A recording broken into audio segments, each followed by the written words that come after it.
आज हम लोग जानते हैं परशुराम जयंती के बारे में। परशुराम जयंती पूरे भारत में धूमधाम से मनाई जाती है। इसे वैशाख माह के शुक्ल पक्ष के तीसरे दिन तृतीया को मनाया जाता है। अक्षय तृतीया का पर्व भी इसी दिन मनाया जाता है। भगवान परशुराम ऋषि जमदग्नि और रेणुका के पुत्र थे। वे विष्णु के अवतार थे। वह एक महान शिव उपासक भी थे। वे एक महान योद्धा और परम ज्ञानी थे। परशुराम जी के जन्मदिवस को पूरे देश में धूमधाम से मनाया जाता है। भगवान शंकर ने इन्हें अपना दिव्य अस्त्र परशु दिया था। इसी कारण इनका नाम परशुराम हुआ।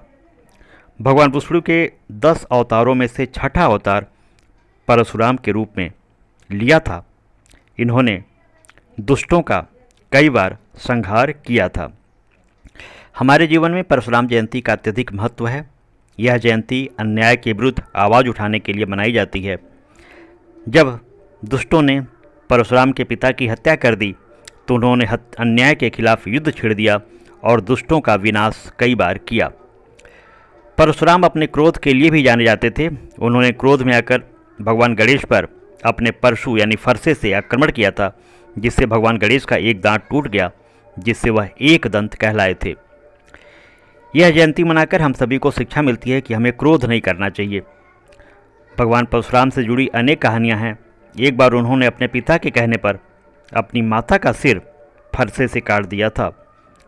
इस तरह हमें पितृभक्ति का भी संदेश मिलता है। परशुराम का संदेश या जीवन हमें बताता है कि माता पिता की आज्ञा का पालन करना चाहिए। समाज में अन्याय के खिलाफ आवाज़ उठानी चाहिए।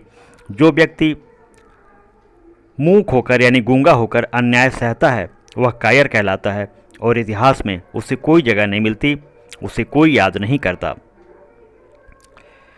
बचपन में परशुराम जी के पिता इन्हें राम कहकर पुकारते थे।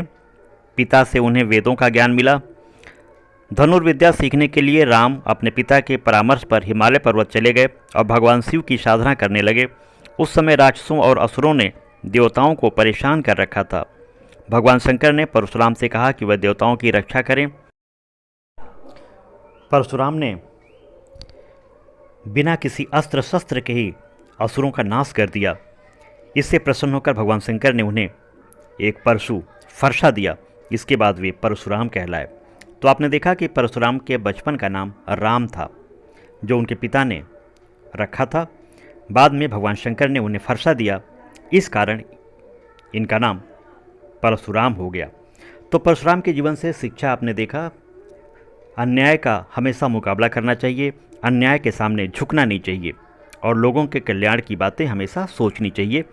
भगवान परशुराम के जीवन से हमें ये शिक्षा मिलती है कि अन्याय के खिलाफ हमें हमेशा खड़ा होना चाहिए, क्योंकि अन्याय के खिलाफ यदि हम खड़े नहीं होंगे इसका मतलब कि हम भी अन्याय के भागी हैं।